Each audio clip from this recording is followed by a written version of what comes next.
But कुछ लोगों को शायद ऐसा है कि कुछ जो थोड़ी बहुत मेरे ख्याल से लोगों से वो मिली ना, सक्सेस मिली 23 सितंबर के बाद, उसके बाद से वो घर पे ही अपने सीएम बन के बैठे हुए हैं। सभी ने सपने ले लिए हुए हैं, कोई सीएम बन गया, कोई एमपी बन गया, कोई एमएलए बन गया। बकवास करनी होती है कैमरे के सामने जाके, कुछ भी जाके जुबान दे आते हैं और बाकी सारा ठिकरा फोड़ देते हैं हमारे सिर पे।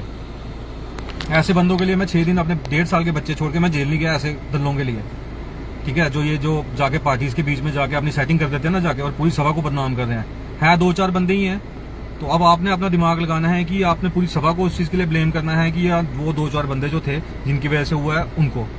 और दूसरी बात, जैसे मैंने बताया कि हो सकता है कि कल मैं नहीं, मेरे साथ कुछ और भाई भी हैं, शायद वो रिजाइन कर देंगे अगर इनको आज सभा से नहीं निकाला गया। अभी अंदर मीटिंग चल रही है, तो देख रहे हो कल से जो हो रहा है सीन। काफी लोग क्वेश्चन कर रहे हैं सभा को कि युवा राजपूत सभा ने क्या किया या क्या हुआ, जो भी है।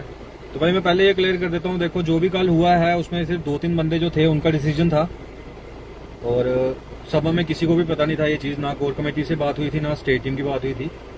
हमें सिर्फ 5:30 या 6 बजे तक शायद हम इकट्ठे थे सारे।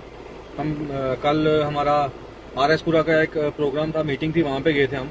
वहां से वापस आए हैं, किसी को कोई बात नहीं बोली गई कि ये सीन होना है। और रास्ते में तो ये बातें हो रही थी कि कविंद्र गुप्ता के घर के बाहर जाके उसको मतलब उसके घर का घेराव करना है। गेम जो थी ये 2-3 बंदों की है, जो आपको पता है। तो पहली बात तो मैं यही बोलूंगा कि यार इसमें पूरी सभा को इन्वॉल्व मत करो, क्योंकि सभा में किसी को भी इस चीज का पता नहीं था। और उससे पहले ये फोटो देख लो अगर आपको दिख रही है,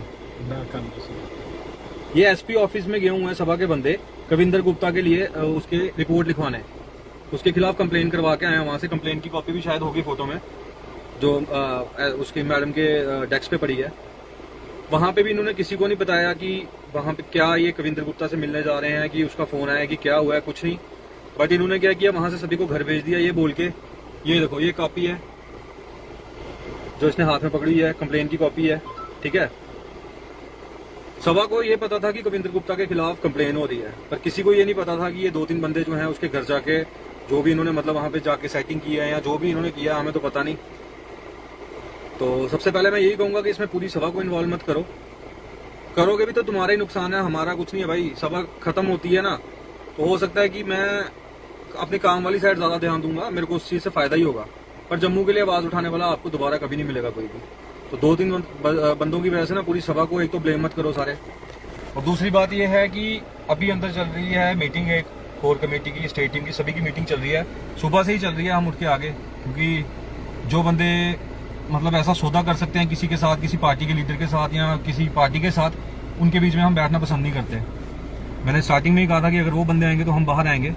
और इन केस अगर सभा उन पे कल एक्शन नहीं लेती है कोर कमेटी, तो मैं ये आज ही बता देता हूँ कि अगर कल तक उन पे एक्शन नहीं लिया गया तो मैं एज ए वाइस प्रेसिडेंट युवा राजपूत सभा से कल रिजाइन करूंगा। उसके बाद मेरा कोई लेना देना नहीं है सभा के साथ। हमने सभा ज्वाइन की थी बिरादरी के काम करने के लिए, लोगों का भला करने के लिए, ना कि लोगों की पॉलिटिक्स चमकाने के लिए। जिस बंदे को शौक है, जो बंदा चाहता है कि उसने MLA बनना है, MP बनना है, वो अपने बलबूते पे बने, अपने उस पे बने। उसमें सभा का यूज हमने स्टार्टिंग से ही ये चीज बोली थी कि उस चीज में सभा को यूज मत करना, क्योंकि सभा नॉन पॉलिटिकल है और हमेशा रहेगी।